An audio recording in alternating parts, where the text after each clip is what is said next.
ایک شہر میں ایک رحم دل بادشاہ رہتا تھا، جس کی یہ عادت تھی کہ روز رات کو لباس بدل کے شہر کی گلیوں میں پھرتا تھا تاکہ وہ دیکھے کوئی بھوکا تو نہیں، کوئی پریشان تو نہیں۔ ایک مرتبہ وہ ایسے ہی گلیوں میں چل رہا تھا، دیکھے ایک مرا ہوا انسان زمین پہ پڑا ہے۔ سب اس کا تماشا دیکھ رہے ہیں، لیکن کوئی اس انسان کے قریب نہیں جاتا۔ تو اس بادشاہ نے پوچھا، جو ایک عام کپڑے پہنے ہوئے تھا، کہ اے اللہ کے بندو، یہ مر گیا ہے، کیا تم اسے نہیں پہچانتے؟ لوگوں نے کہا، پہچانتے ہیں، تبھی تو قریب نہیں جاتے۔ یہ شرابی ہے، زنا کرتا ہے، اس کی لاش کو ہاتھ لگانا بھی پاپ ہے۔ اس بادشاہ نے کہا، حیرت ہے، گناہ اور ثواب کا حساب تو اللہ کرے گا، اٹھاؤ اس کو۔ اس کا گھر کسی نے دیکھا ہے؟ لوگوں نے کہا، ہاں ہاں ہم نے دیکھا ہے۔ اس لاش کو اٹھا کے اس کے گھر لے کے گئے۔ اس گھر میں اس کی بیوی تھی۔ اس بیوی نے جیسے ہی اپنے میاں کی لاش دیکھی،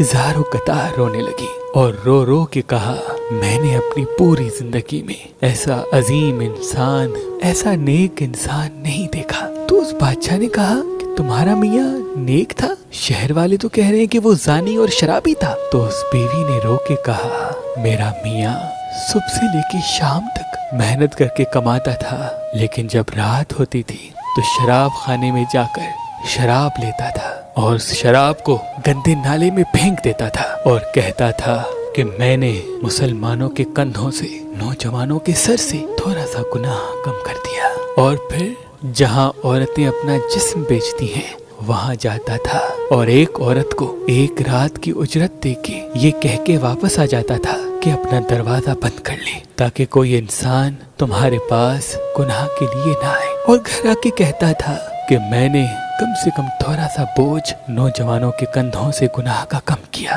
میں کہتی تھی کہ آپ کی یہ نیکی کوئی نہیں دیکھ رہا، جب آپ مریں گے تو یہی دنیا والے آپ کو شرابی اور زانی کہہ کے آپ کی لاش تک نہیں اٹھائیں گے۔ لیکن میرا میاں مسکرا کے کہتا تھا، مجھے اللہ پہ یقین ہے، دیکھنا میرا جنازہ بادشاہ اٹھائے گا، دین کے عالم فخر سے میری جنازے نماز پڑھائیں گے اور پورا شہر میرے قصیدے گائے گا۔ یہ سن کر بادشاہ رونے لگا اور فخر سے اپنے محل میں اس انسان کا جنازہ پڑھایا اور اس کے جنازے میں علماء دین، معتبر، مفکر آگے دعا کرنے لگی۔ امام علی علیہ السلام نے فرمایا، کسی کی برائی کو بغیر تصدیق کیے برا کہنے والا اللہ کو پسند نہیں، چاہے وہ کتنا بھی بڑا عابد، زاہد یا متقی ہو۔